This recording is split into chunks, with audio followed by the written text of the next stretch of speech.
चलिए, स्वागत है फिर से सबका। शुरू किया जाए। हाँ, तो क्या पढ़ेंगे अभी हम लोग? भारतीय संविधान। हेडिंग पर डाल के रखिएगा भारतीय संविधान, ठीक है। और उसका सब हेडिंग डाल लीजिए संवैधानिक विकास।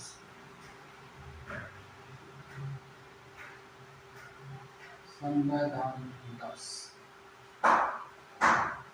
सब लोग तो पढ़े लिखे ही होंगे। ये हम मेरे लिए काफ़ी है जो नहीं पढ़े हैं।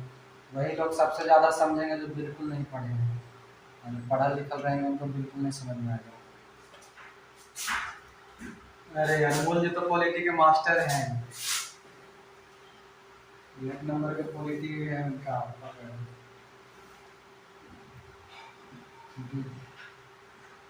हमारे लिए तो जीरो लेवल ही शुरुआत होगा। अब लड़का लड़की का शादी थोड़े करा देना है कि कौन लड़की से शादी करेंगे कौन लड़का से शादी करे। अब ये लड़की पसंद हो गई किया है थोड़े से शादी करनी पड़ेगी। अब ऐसा थोड़े कि जयमाला ऐसा थोड़े होता है कि जयमाला पे जाएगा और जयमाला पे जाने के बाद लड़की को याद रहेगा, लड़की के बहन को माला डाल के चलाएगा। ऐसा थोड़े होता है। तो रेयर केस है, कुछ भी हो सकता है। चलिए, बात हो गया। अब समझेंगे भारतीय संविधान। यानी कि भारतीय संविधान कहने का मतलब ये है कि संविधान यानी कि वैसी विधान जो कि सबकी सहमति से चल रहा हो, ठीक है। यानी कि भारतीय संविधान का मतलब ही है संविधान, यानी कि समान विधान वाला, यानी समान कानून वाला। और ये संविधान कहने का मतलब ये नहीं कि सिर्फ भारत का ही, हर एक कंट्री का अपना अपना संविधान होता है। अपने अपने तरीका से वो अपने नागरिकों के लिए जो सुविधा होता है, जो कुछ भी होती है, उसको प्रोवाइड करने का काम करता है। इसी एवज में हमारा भी संविधान तैयार किया गया। हम कुछ समय तक यानी कि कई वर्षों तक अंग्रेजी उपनिवेश के अंतर्गत हम थे। उसके बाद हमारे कुछ क्रांतिकारियों ने, कुछ उदारवादियों ने, कुछ उग्रवादियों ने, कुछ अच्छे बड़े नेताओं ने मिलकर के हमारे देश को स्वतंत्र कराने के बाद जो है अपने अपने कानून के अनुसार, यानी कि पहले हम ब्रिटिश कानून के अंतर्गत चल रहे थे, उस कानून से हटने के लिए और उसके माध्यम से कुछ नया करने के लिए अपने नागरिकों के लिए हमारे देश के कई बड़े नेताओं ने, विद्वान ने एक अपना संविधान बनाने का काम किया। और इसी संविधान बनाने के तहत हम लोगों ने लगभग 3 साल यानी कि 2 वर्ष 11 महीना 18 दिनों तक उस पर काम किया जाता है। उसके बाद हमारा एक संविधान तैयार होकर के आता है। और उस संविधान की तैयारी होने से पहले, उस संविधान का जो हमारा आज का संविधान है, उसके तैयार होने से पहले कुछ कौन कौन से नियम थे जो अंग्रेजों ने हमारे ऊपर लाद रखा था, यानी कि थोप कर रखा था, जिसके अंतर्गत हम चल रहे थे, उसको पहले हम जानेंगे। और उसी क्रम में यानी कि छत पर जाने से पहले हमको सीढ़ी पकड़ना पड़ेगा, एक सीढ़ी पड़ेगी। उसी सीढ़ी का पहला जो सीढ़ी है वह है हमारा संवैधानिक विकास, यानी कि संवैधानिक विकास की रूपरेखा को एक निचले लेवल से ऊपर के लेवल तक, जहां तक हमारा संविधान नहीं बनेगा वहां तक हम पढ़ेंगे। तो आज की क्लास में जो हम लोग पढ़ने वाले हैं वह रहेगा संवैधानिक विकास। और संवैधानिक विकास में अंग्रेजों के समय में सबसे पहले एक पॉइंट लिखेंगे 1600 ईस्वी का चार्टर। सबसे पहला पॉइंट लिखेंगे 1600 ईस्वी का चार्टर। यहाँ से आपका एक एक करके पॉइंट हम लिखवाते जाएंगे। तो सबसे पहले पहला पॉइंट लिखेंगे 1600 ईस्वी का चार्टर। क्या लिखेंगे? 1600 ईस्वी चार्टर। 1600 ईस्वी के चार्टर के अंतर्गत होता ही है कि आपने पढ़ा होगा कि 1600 ईस्वी के अंतर्गत ईस्ट इंडिया कंपनी की स्थापना की जा रही होती है। और ईस्ट इंडिया कंपनी की स्थापना के साथ साथ हमारे लिए संवैधानिक विकास का क्रम भी शुरू हो रहा था। यानी कि 1600 ईस्वी के चार्टर के तहत भारतीय संविधान का विकास प्रारंभ होता है। क्या होता है? भारतीय संविधान के विकास प्रारंभ होते हैं। क्योंकि इसी समय ईस्ट इंडिया कंपनी की स्थापना होती है। महारानी एलिजाबेथ होती है। एलिजाबेथ अपनी यहाँ से ईस्ट इंडिया कंपनी को भेजने का काम करती है। भले वो जब आए वो सब हम लोग पीछे बैकग्राउंड में पढ़ेंगे, जब मुगल काल पढ़ेंगे तब, है ना। तो ये सबसे पहला हमारा हो गया संवैधानिक विकास के तहत 1600 ईस्वी का चार्टर, जिसके अंतर्गत भारतीय संविधान का विकास प्रारंभ होता है। इसी के तहत जो ईस्ट इंडिया कंपनी था, जिसको 15 वर्षों का अधिकार दे करके भेजा। अगला पॉइंट लिखेंगे 1726 का चार्टर, दूसरा पॉइंट लिखेंगे। जो मेन पॉइंट है वही हम पढ़ेंगे, ठीक ना, जो डायरेक्टली आपके एग्जाम में क्वेश्चन पूछा। दूसरा पॉइंट लिखेंगे 1726 का चार्टर। 1726 के चार्टर के तहत लिखेंगे कोलकाता, मुंबई, मद्रास, कोलकाता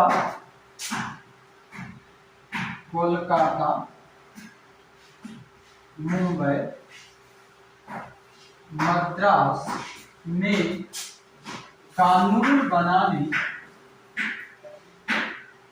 की शक्ति, कानून बनाने की शक्ति राज्यपाल को दी जाती है। किसको? राज्यपाल को। 1726 हो गया ना। 1726 ईस्वी का चार्टर, जिसके अंतर्गत कोलकाता, मुंबई, मद्रास में कानून बनाने की शक्ति राज्यपाल को दे दिया जाता है। अगला डालिएगा 1773 का रेगुलेटिंग एक्ट। यहाँ से आप लोग पढ़े लिखे होंगे। 1773 ईस्वी का रेगुलेटिंग एक्ट। वीडियो में मेरा राइटिंग ना समझ में आएगा तो आवाज से काम चला लीजिएगा, ठीक ना। हम लिख रहे हैं वो आवाज से काम चला लीजिएगा, राइटिंग बढ़िया है। चलिए 1773 का रेगुलेटिंग एक्ट के समय लिखिएगा, पॉइंट लिखेंगे। प्रधानमंत्री उस समय का कौन था ये जान लीजिए। लिखिएगा पीएम। पीएम था Lord north. Lord north PM था उस समय लॉर्ड नॉर्थ। अगला लिखेंगे समिति। समिति का नाम था गोपनीय समिति। समिति, समिति जो बनाया गया था उसका नाम था गोपनीय समिति। क्लियर? यहां से अब आपका एक एक करके पॉइंट शुरू होता है। वो पॉइंट को अब आपका काम रहेगा थोड़ा जल्दी से लिखेंगे, और नहीं लिख पाएंगे तो फिर भूल जाएंगे।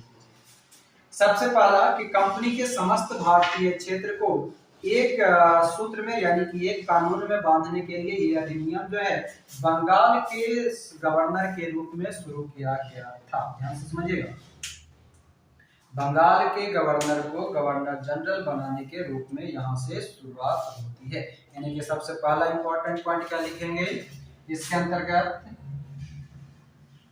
बंगाल का गवर्नर अब बन गया बंगाल का, क्या बनेगा? Governor general. ध्यान रखिएगा ये बंगाल का गवर्नर ही बंगाल का गवर्नर जनरल हो गया। यानी कि इसकी शक्ति थोड़ा और क्या कर दिया गया, बढ़ा दिया गया। बढ़ाया किस रूप में? तो भारतीय क्षेत्र के जितने भी कंपनी का जो आया था वो कंपनियों को एक सूत्र में यानी कि एक कानून में बांधने की बात की। अगला पॉइंट लिखेंगे, मद्रास और बंबई के गवर्नर। पॉइंट बड़ा इंपॉर्टेंट है, जरा ध्यान से रखेंगे। क्या बोले? बंगाल का गवर्नर हो गया, बंबई और मद्रास। बंबई और मद्रास के गवर्नर, जरा ध्यान से समझते चलिए, के गवर्नर बंगाल के गवर्नर जनरल के अधीन कार्य करेगा। अधीन कार्य करेगा। इंपॉर्टेंट पॉइंट है।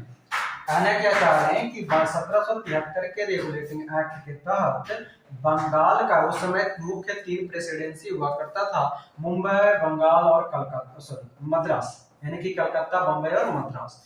तो जो कलकत्ता, बंबई, मद्रास था, जिसके अंतर्गत जो बंगाल का जो मुख्य पॉइंट हुआ करता था, बंगाल के गवर्नर को बंगाल का गवर्नर जनरल बना दिया गया और बम्बई और मद्रास के गवर्नर को बंगाल के गवर्नर के अधीन रह करके काम करने की बात कह दी गई। ये हो गया। उसके बाद लिखेंगे, अगला लिखेंगे कि बंगाल के गवर्नर जनरल को प्रांतीय सरकारों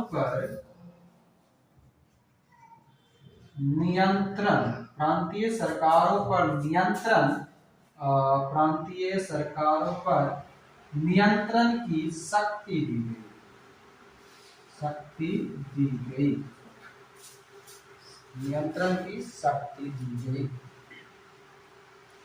आगे लिखेंगे, अगला लिखेंगे, इंपॉर्टेंट पॉइंट है, गवर्नर जनरल की सहायता के लिए 4 सदस्य, गवर्नर जनरल की सहायता के लिए 4 सदस्यीय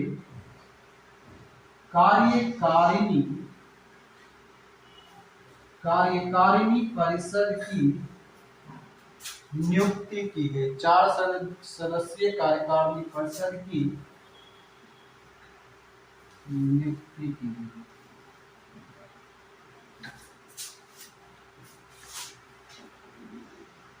क्लियर है? किधर दिया लिखते लिखते भाग जाता है बोर्ड के उस साइड, पता चलता है कैमरा में आ ही नहीं है।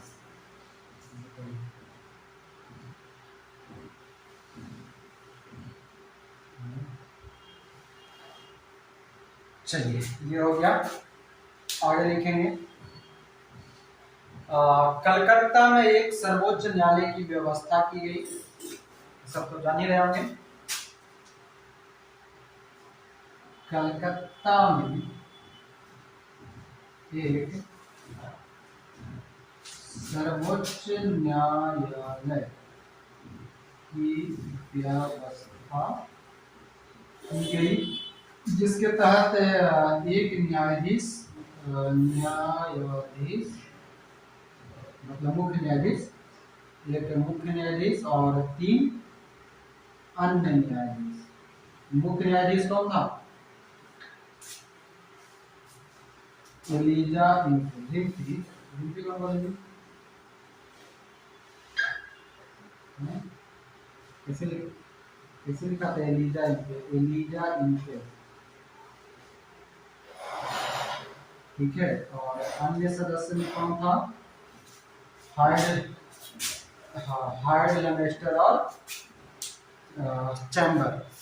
चैम्बर में जाकर टेस्टर छुपा लेगा जो हार्ड लेमेस्टर और चैम्बर।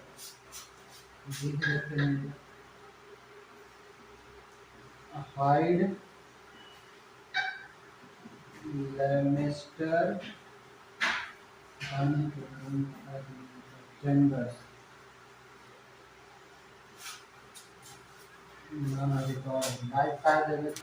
बढ़े आगे। कलकत्ता में एक सर्वोच्च न्यायालय की व्यवस्था कर दी गई। एक न्यायाधीश एलिजा इम्पे और अन्य न्यायाधीश में लेमेस्टर, चैम्बर्स और हाइड। ये इतना तो क्लियर है। ठीक है। एलिजा इम्पे था मुख्य न्यायाधीश, लेमेस्टर, चैम्बर्स और हाइड इसका। और एक चीज जो लगता है कि छूट गया था, बंगाल का गवर्नर जनरल जो बना था वो कौन था? इसका नंबर लिख दीजिए जल्दी। Lord Warren Hastings. Lord Warren Hastings. आगे लिखिएगा, एक और इम्पोर्टेंट पॉइंट लिख लेंगे।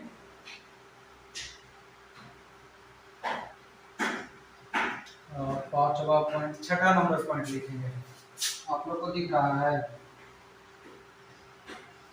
दिख रहा है? अच्छा लिखें जो। चलिए लिखिएगा, भारतीयों को नहीं, कंपनियों को भारतीय लोगों से,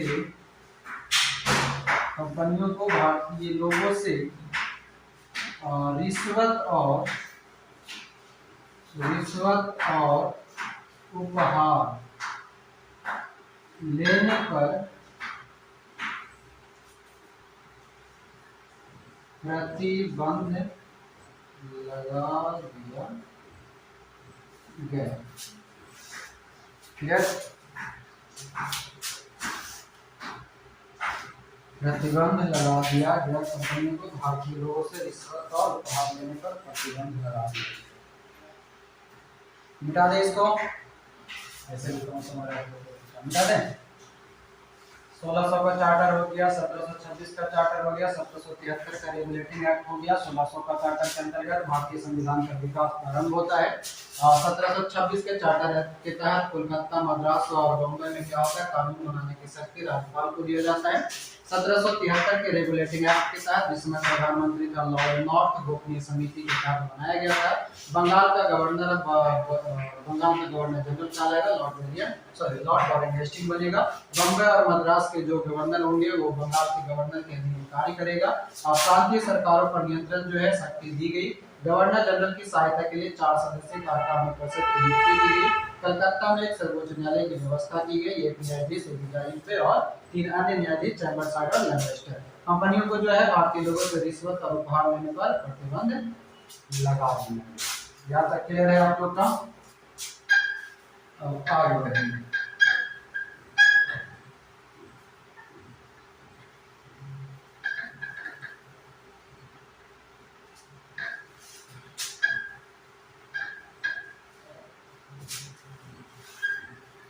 बंगाल का पहला गवर्नर जनरल कौन?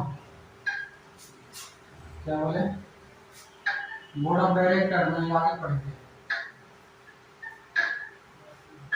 आगे अभी आएगा, जस्ट आगे आएगा। चलिए अगला लिखेंगे एक्ट ऑफ सेटलमेंट 1781। कितना नंबर पॉइंट हो गया था पिछला? 3 ना, चौथा लिखेंगे एक्ट ऑफ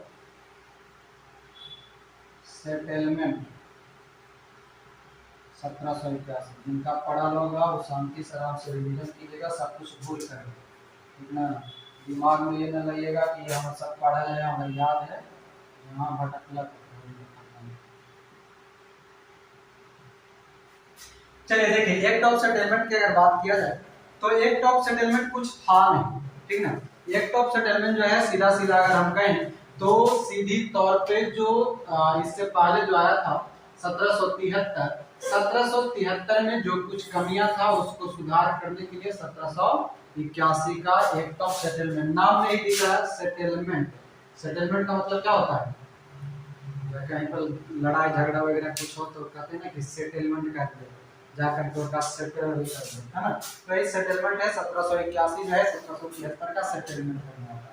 अब लिखिएगा इसमें पॉइंट लिखेंगे 1773 एक्ट के कमियों को सुधार करना, पहला पॉइंट लिखेंगे इसका, यहाँ पर लिखते हैं 1773 के एक्ट में, एक्ट के लिखिएगा, एक्ट के कमियों में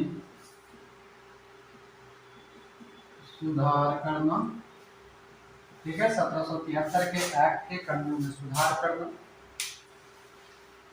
उसके बाद लिखेंगे कलकत्ता का सरकार जो है, कलकत्ता की सरकार बंगाल, बिहार और उड़ीसा, कलकत्ता की सरकार मतलब कि कलकत्ता का जो गवर्नर जनरल है, ठीक है, कलकत्ता की सरकार उड़ीसा, बंगाल, बिहार, आगे पीछे हो गया होगा ध्यान दीजिएगा, कलकत्ता की सरकार उड़ीसा, बंगाल, बिहार के लिए भी कानून बनाएगा। उड़ीसा, बंगाल, बिहार के लिए भी कानून बनाएगा कौन? कलकत्ता की सरकार।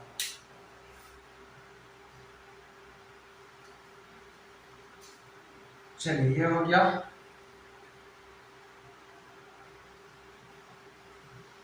आगे लिखेंगे एक चीज और काम कीजिए, ये हाईवे किया है और इतना लिख ही रहे हैं। तो इसमें जब एक्ट ऑफ सेटलमेंट जहाँ पर लिखे वहाँ पर लिख लीजिए गवर्नर जनरल। अभी गवर्नर जनरल चल रहा है तो कहाँ का, बंगाल का। उस समय था वॉरेन हेस्टिंग्स। ये सबको एक साथ करते चलिए, ठीक है। जितना भी एक्ट ऑफ सेटलमेंट है उस साल में हम लिख पाएंगे। अगर नहीं लिख पाएंगे तो याद दिला दीजिएगा कि गवर्नर या गवर्नर जनरल लिखवाना है, ठीक है। उस समय हम उसी समय बोलते हैं। इस समय भी अभी हेस्टिंग्स ही रहे हैं। अगला हेडिंग डालेंगे 1784 का पिट्स इंडिया एक्ट, 5वां नंबर पर 1784 का पिट्स इंडिया एक्ट। क्लियर है सबका? आवाज वगैरह सब कुछ आ रहा है जी? कोई दिक्कत है? 1784 का पिट्स इंडिया एक्ट। पिट्स पिट्स पी टा पे नीचे आधा टॉस पिट्स लिखिएगा। दोहरे शासन का प्रारंभ लिखेंगे। पहला पॉइंट, दोहरे शासन का प्रारंभ। पहला लिखेंगे board of controller, board of controller. दूसरा लिखेंगे board of director. Board of controller में क्या करता है? बोर्ड ऑफ कंट्रोलर का काम और बोर्ड ऑफ डायरेक्टर का काम दोनों को कहिएगा। कंट्रोल का किसको किया जाता है, डायरेक्टर किसको?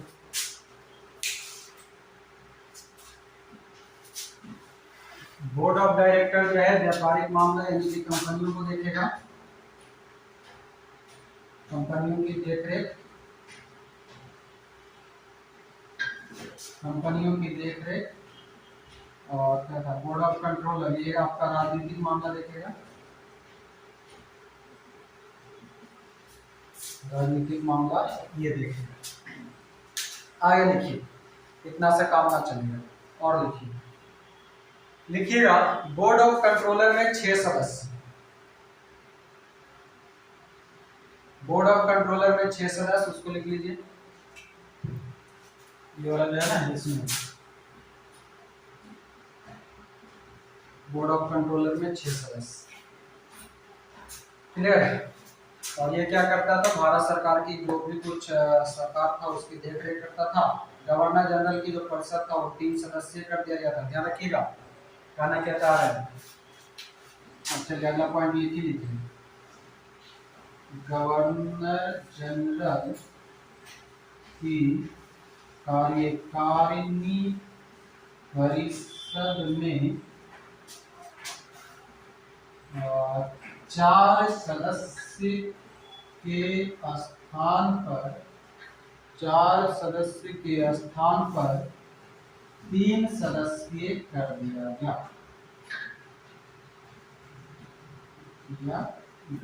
3 सदस्य क्या है? यानी कि 4 सदस्य किसमें किया गया था? 1773 के 1781।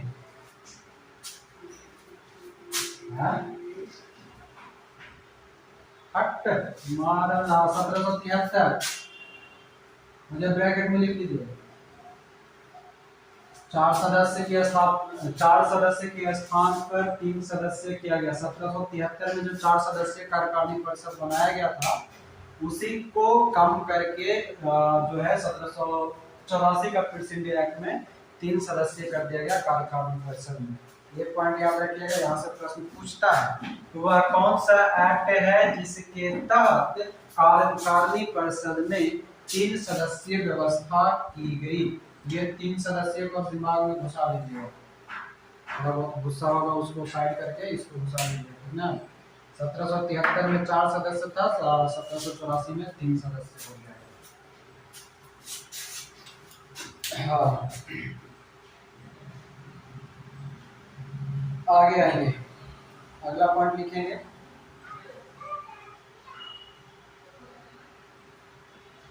अगला पॉइंट क्या लिखना है?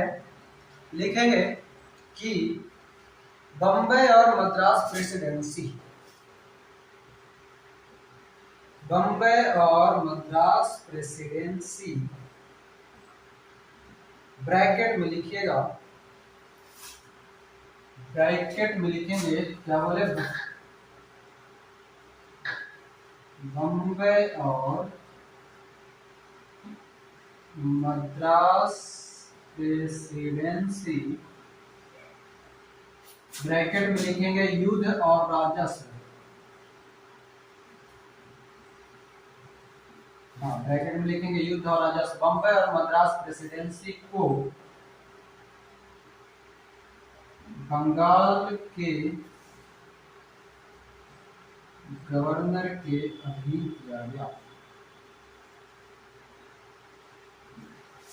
अधीन किया गया। क्लियर है?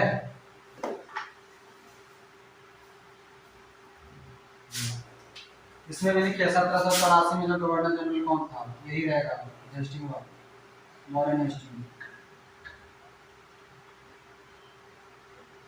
बोले हैं कि जब जब लिखवाएंगे नया पॉइंट, उसमें यदि आप जवाब दीजिएगा पहले की गवर्नर या गवर्नर जनरल कौन था। 1784 का प्रेसिडेंट एक्ट में वॉरेन हेस्टिंग रहेगा गवर्नर। ये हो गया। नीचे बोर्ड दिख रहा है आप लोग को, ये वाला,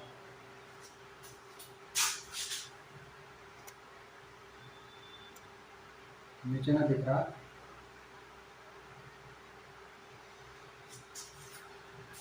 चलिए लिखेंगे 1700, अगला लिखेंगे 1786 का अधिनियम।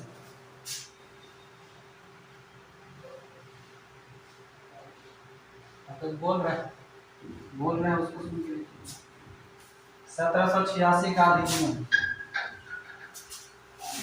वाला काम बड़ा कठिन काम है, 1786 का अधिनियम वही रहेगा। चलिए ना, ये 1 मिनट, 1786 है ना, कॉर्नवालिस आ जाएगा, कॉर्नवालिस आ जाएगा। आगे लिखेंगे 1786 का अधिनियम, 6 नंबर पॉइंट।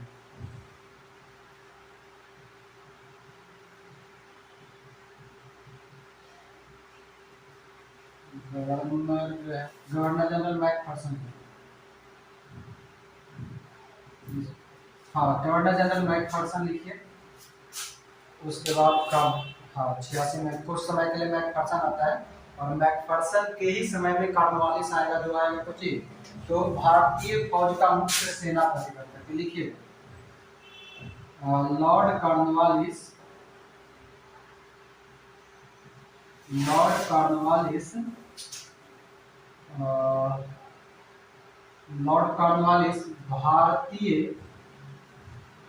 सेना का मुख्य सेनापति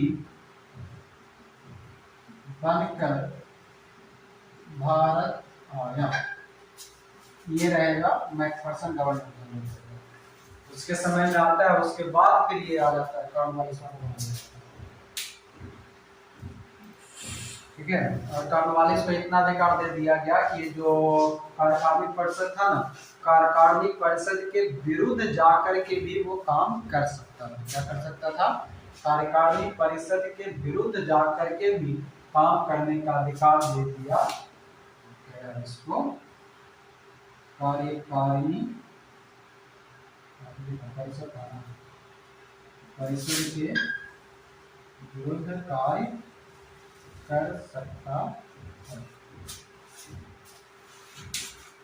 फ्रेंच भाषा हम लिख रहे हैं, फ्रेंच भाषा वगैरह समझिए। चलिए अगला लिखेंगे, हेडिंग डालेंगे 1793 का चार्टर।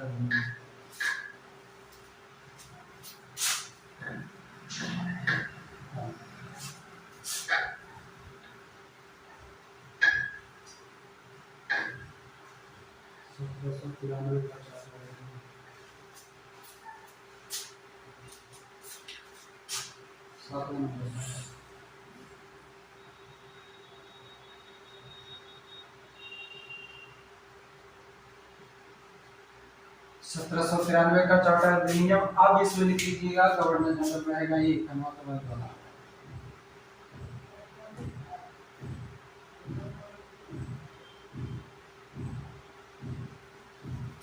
कॉर्नवालिस। पहला पॉइंट लिखेंगे, पहला पॉइंट लिखेंगे कि था, क्या बात कर रहे थे,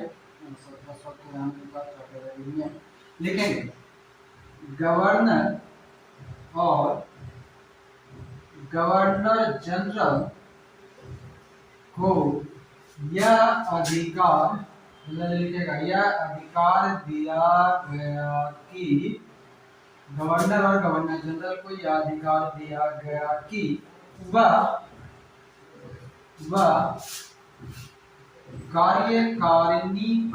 कार्यकारिणी परिषद के बहुमत के विरुद्ध, गवर्नर और गवर्नर जनरल को यह अधिकार दिया गया कि वह कार्यकारिणी परिषद के निर्णय, बहुमत के निर्णय के विरुद्ध जाकर काम कर सकता है। और दूसरा लिखें, भारतीय नियंत्रण बोर्ड के अधिकारियों का वेतन भारतीय राजस्व से दिया जाएगा, भारतीय राजस्व से दिया जाएगा। गवर्नर और गवर्नर जनरल को यह अधिकार दिया गया कि वह कार्यकारिणी परिषद की बहुमत के निर्णय के विरुद्ध जाकर काम कर सकता है। दूसरा दिया कि भारतीय नियंत्रण बोर्ड के अधिकारियों का वेतन भारतीय राजस्व से दिया जाएगा। तो इसका लिखवा दिया ना, गवर्नर जनरल कॉर्नवालिस, ठीक है।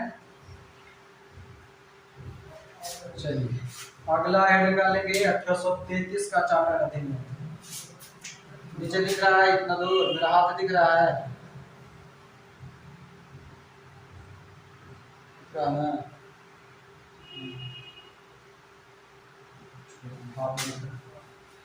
हाथ दिख रहा है, इसको पूरा साफ कर दिया। 1813 का अधिनियम,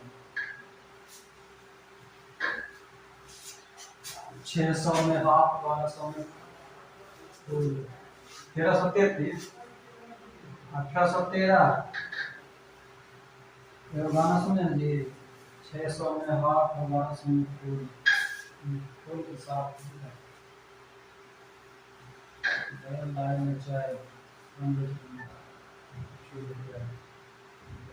1813 का अधिनियम।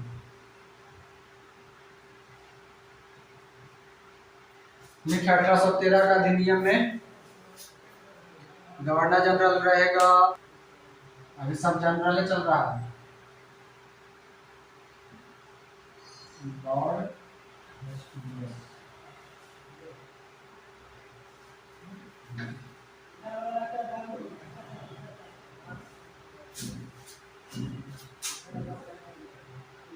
1813 का चार्टर अधिनियम। पहला पॉइंट लिखेंगे कि कंपनी के अधिकार पत्र को 20 वर्ष के लिए बढ़ा दिया गया, कंपनी के अधिकार पत्र को 20 वर्ष के लिए बढ़ा दिया गया। दूसरा लिखेंगे कंपनी के साथ भारत को व्यापार करने का एकाधिकार छीन लिया गया, कंपनी का भारत में एकाधिकार के साथ व्यापार करने का अधिकार छीन लिया गया। परंतु चाय और चीनी, परंतु दूसरा लिखेंगे कि कंपनी का भारतीय व्यापार से एकाधिकार छीन लिया गया, कंपनी का भारतीय व्यापार से एकाधिकार छीन लिया गया, परंतु चाय और चीनी में एकाधिकार बना रहा, चाय और चीनी पर एकाधिकार बना रहा, चाय और चीनी पर एकाधिकार, सॉरी जी, हाँ जी, अरे इसी याद रखे तो इसी याद चाय और चीनी, ठीक है। चीन चीन चीन चीनी इसको सुधा देंगे, चाय और चीनी। अगला पॉइंट लिखेंगे, शिक्षा के प्रसार के लिए, तीसरा पॉइंट है,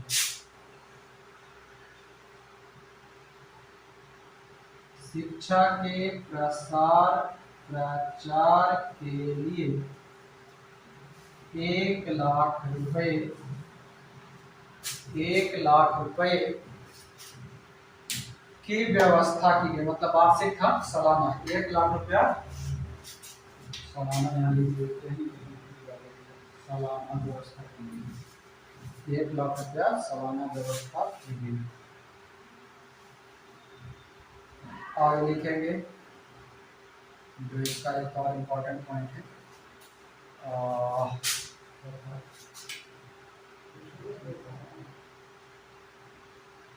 ईसाई पादरी, ईसाई पादरियों को भारत आगमन का आदेश, मतलब छूट दिया गया पहले इसमें।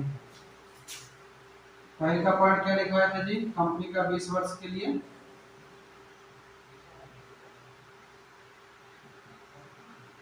एकाधिकार छीन लिया गया, सिर्फ था किस पर, तो चाय और चीनी पर, चीनी नहीं चीनी। एक और कुछ लिखवाए थे, कंपनी का 20 वर्ष का एकाधिकार छीन लिया गया, चाय और चीनी पर रखा गया था, ठीक है। विवादों के लिखवाए थे, शिक्षा वाला तो हो गया तीसरा पॉइंट। पहले का दूसरा का पॉइंट लिखिए ना, कंपनी का 20 वर्ष का अधिकार, शिक्षा पर प्रचार प्रसार, ईसाई पादरियों को भारत,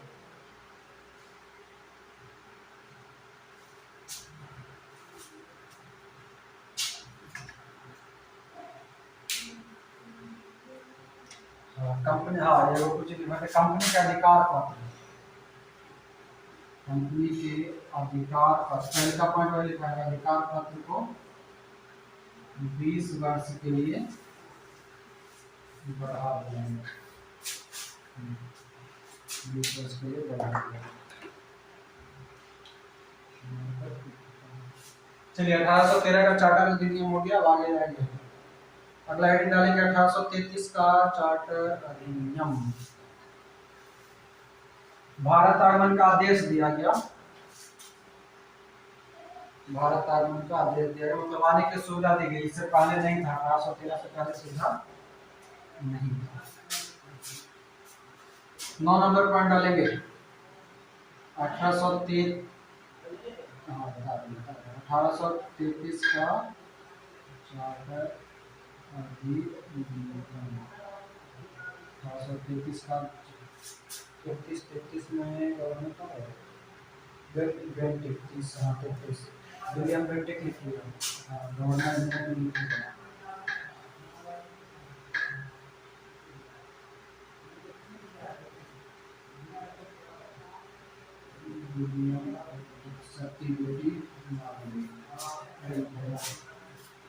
चलिए विलियम बेंटिक, इसका पहला पॉइंट लिखेंगे, विलियम बेंटिक 1833 से दो क्वेश्चन पूछता है।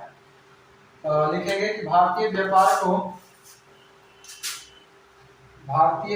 को सभी के लिए पूरी तरह से खोल दिया गया, यानी कि कोई भी आकर के व्यापार कर सकता है। भारतीय व्यापार सभी के लिए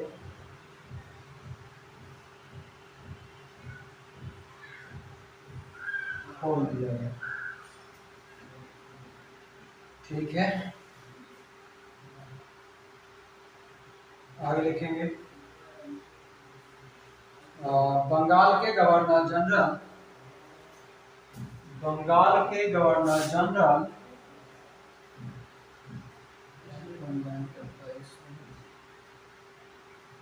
लिखेंगे, बंगाल के गवर्नर जनरल अब भारत के गवर्नर होगा, बंगाल के गवर्नर जनरल और भारत के गवर्नर जनरल का। अगला पॉइंट लिखेंगे,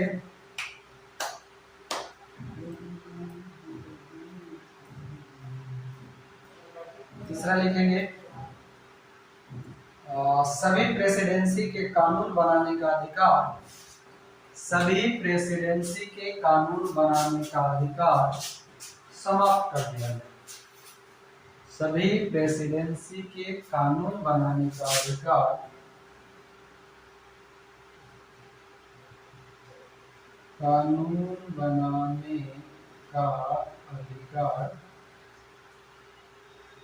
समाप्त कर,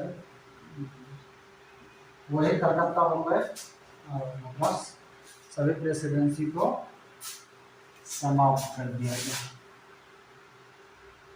चलिए अगला लिखेंगे, लॉर्ड मैकाले की अध्यक्षता में, लॉर्ड मैकाले की अध्यक्षता में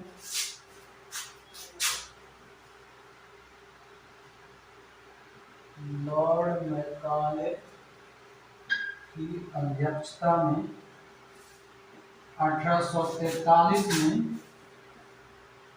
विधि आयोग का गठन किया गया।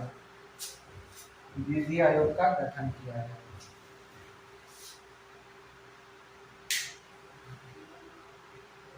अगला लिखेंगे, पांचवा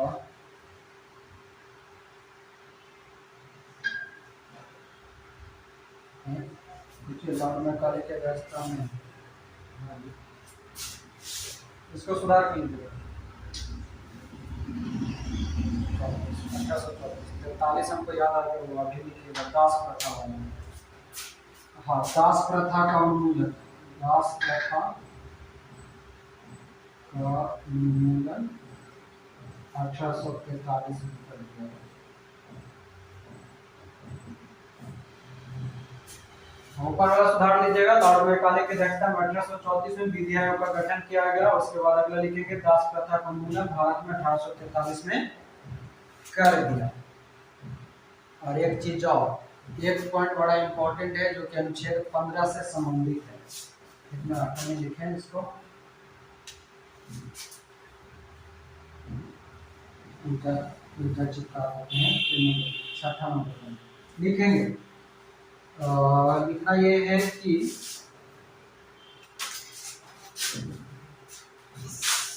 सरकारी नौकरियों में, यानी कि उस समय के अनुसार, सीधे लिखिए, जन्म स्थान वंश और क्या होता है, जन्म स्थान वंश और क्या होता है, जाति और वो क्या होता है, रंग, रंग के अनुसार, रंग में भेदभाव नहीं किया जाएगा,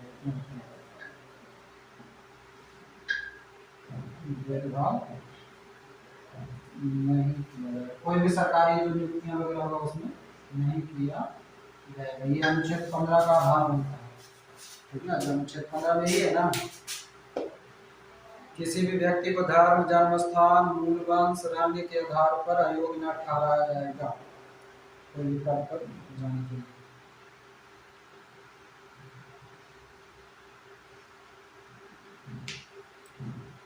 जन्म स्थान, जन्म स्थान तो एक ही ना होगी, धर्म जन्म स्थान कीजिएगा, जन्म स्थान एक ही है, धर्म कुछ होता है, रंग में भेदभाव नहीं किया जाएगा, मतलब कि सरकारी नौकरी वगैरह में कोई भी पद पर जन्म स्थान, धर्म, वंश, जाति, रंग में भेदभाव नहीं किया जाएगा, मतलब गोरा को ऊंचा पद देंगे, काला को नहीं देंगे, जो वाला यही ना है हमारे यहाँ। अनुच्छेद 15 क्या कहता है कि किसी भी सरकारी नियुक्तियों में जो है किसी से भी भेदभाव नहीं किया जाएगा, किस आधार पर, तो जन्म स्थान, धर्म, मूल वंश, मतलब जहाँ का है वहाँ से, और जाति और रंग, कैठा को कहीं और, लड़की को और कहीं और, ऐसा वाला नहीं किया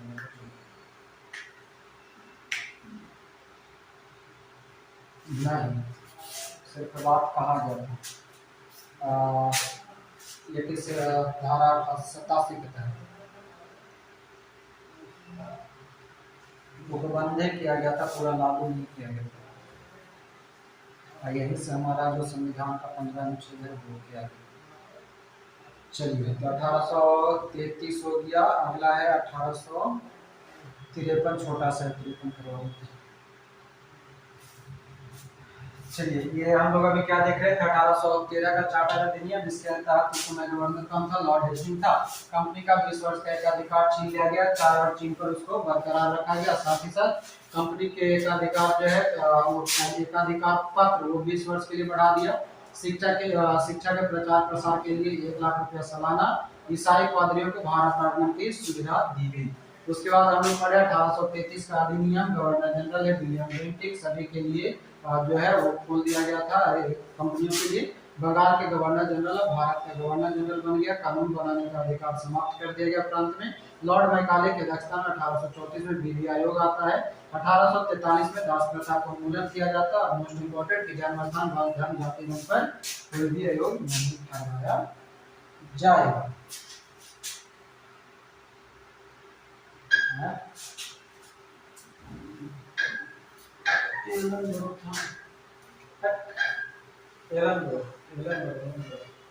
ग्रो के साथ दास प्रथा नहीं करवाना, बताए थे एक बार, ट्रिक बताए थे ना, ट्रिक बताए थे एक बार कि अगर कोई भाई जो है वो आपसे छोटा भाई है तो उसको दास जैसा नहीं रखना है, एलन ग्रो, दास नहीं बनाना है। कुछ बताए थे सके?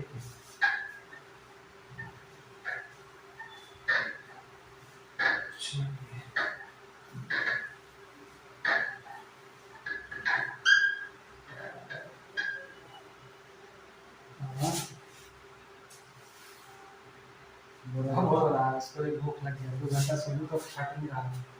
हम भी खा कर भी खा रहा है। बुढ़वा कहता है तो अपने दिन और भूखले रहता है, हम तो भूखले रहता है। चलिए, 1853 का चार्टर अधिनियम लिखा है। कितने नंबर पॉइंट था? 10वां नंबर पे जा रहा है। 1853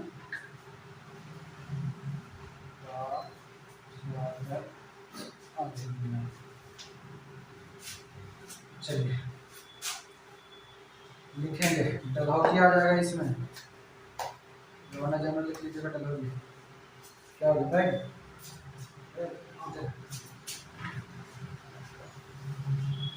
सब देख लो क्या 1853 का चार्टर अधिनियम, इसमें गवर्नर लिख लीजिएगा डल्ला वाला डलहौजी। अब ये कौन है, बंगाल का गवर्नर, भारत का गवर्नर, भारत का गवर्नर जनरल कौन है?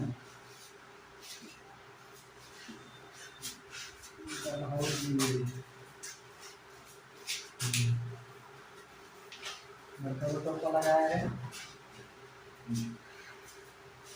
चलिए, 1833 33 लिखा है ना, 53 1853 लिखिएगा। इस अधिनियम के द्वारा डायरेक्टर की संख्या, इस अधिनियम के द्वारा डायरेक्टर की संख्या 18 कर दी गई, जिसमें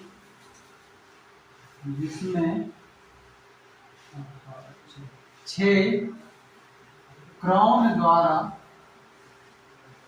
मनोनीत होता था, मतलब किया जाता, क्राउन द्वारा मनोनीत किया जाता है।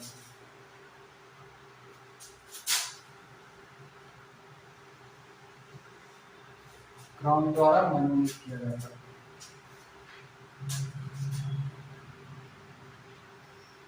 चलिए लिखेंगे, बंगाल के लिए, दूसरा पॉइंट लिखेंगे, बंगाल के लिए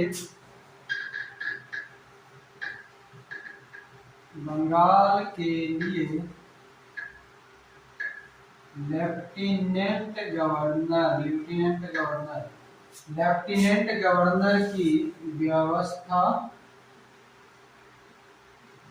की गई। बंगाल के लिए लेफ्टिनेंट गवर्नर की व्यवस्था की गई। क्लियर है?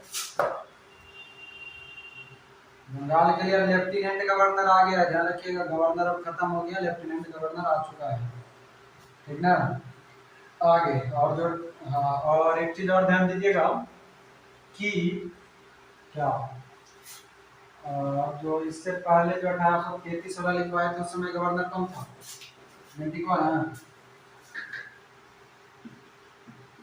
बेंटिक था 1833 वाला अधिनियम से। मगर ध्यान दीजिएगा, कभी कभी आप लोग से अगर पूछ ले कि भारत का वास्तविक गवर्नर जनरल जो है किसे बनाया गया था, तब ये हमारा हो जाएगा डर। बात समझ में आया हम कहना क्या चाह रहे हैं? जब बेंटिक आया था तो बेंटिक बंगाल का गवर्नर जनरल बनकर के ही आया था। उसके बाद जब संशोधन किया गया 1833 वाला, तब जाकर के उसको भारत का गवर्नर जनरल बनाया गया। मगर जो वास्तविक रूप से जो गवर्नर जनरल भारत का बनता है, यानी कि फ्रेश जो आता है, जो होता है ना कि सीढ़ी दर सीढ़ी चढ़ते गया जो, और वो डायरेक्ट सीधे जाकर प्रधानमंत्री बन गया जो, ठीक ना, तो वैसा वाला। तो ये जो वास्तविक गवर्नर जनरल जो भारत का बनता है वो डलहौजी। अगर प्रश्न में कहीं पर आपको वास्तविक लगा दे, ठीक ना, तब वो हमारा आंसर हो जाएगा डलहौजी। ये चीज को ध्यान रखिए, डलहौजी को पहला वास्तविक गवर्नर जनरल बनाया गया। आगे लिखेंगे, कंपनी के नियुक्ति एवं वापस बुलाने के अधिकार की समाप्ति हो गई। चलिए इसको नहीं लिखेंगे तो चलेगा। अगला लिखेंगे, तीसरा पॉइंट, सीधी भर्ती प्रणाली की शुरुआत हुई। अगला पॉइंट लिखेंगे, सीधी भर्ती प्रणाली की शुरुआत हुई। सीधी भर्ती प्रणाली की शुरुआत हुई।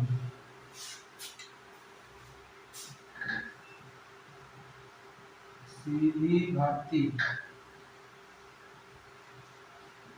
प्रणाली की शुरुआत, डायरेक्ट भर्ती होता है।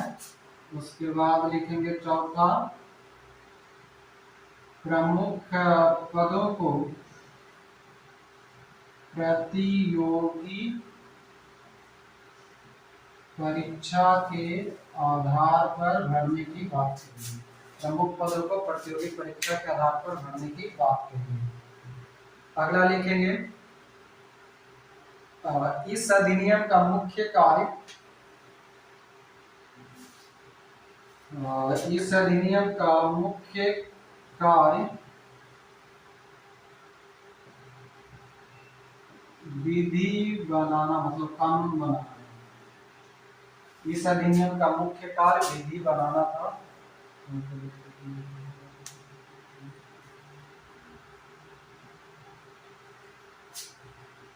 चलिए ठीक है,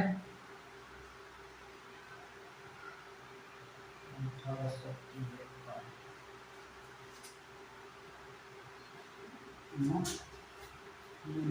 ये हो गया ना, मुख्य कार्य विधि बनाना था।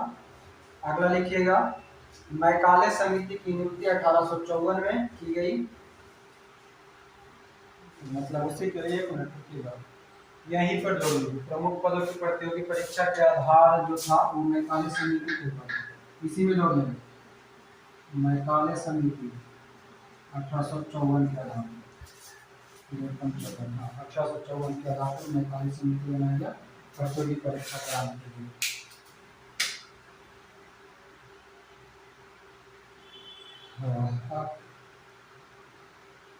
कौन सा लगना पड़ेगा?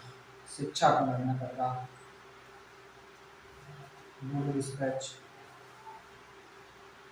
चलिए अगला लिखेंगे, पूरे भारत के लिए एक विधानमंडल की व्यवस्था की गई। अगला पॉइंट लिखेंगे, पूरे भारत के लिए एक विधानमंडल, पूरे भारत के लिए विधानमंडल।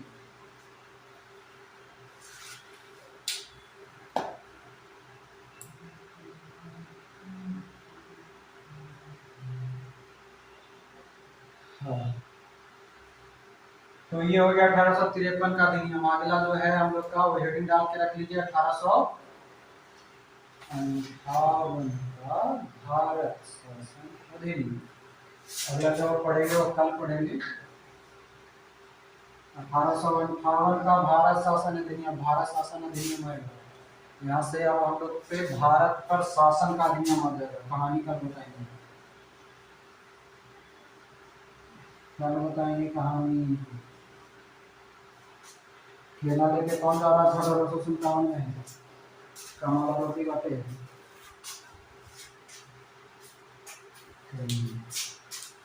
बोले तो समझ गया ना, कमल रोटी कुछ ही था 1857 क्रांति का प्रतीक था। तो केला में रोटी रख के, जिससे हम लोग यहाँ गाँव में जाता है ना सब, मतलब कि खेत में काम करते रहते तो एगो केन में पानी, एगो थरिया में रोटी सब्जी सब समेट के एक बार टिफिन पर रहता नहीं है कि आप चावल खाना वाला टिफिन रहेगा वो करेंगे नहीं। तो बाकी अब आगे के कल करेंगे।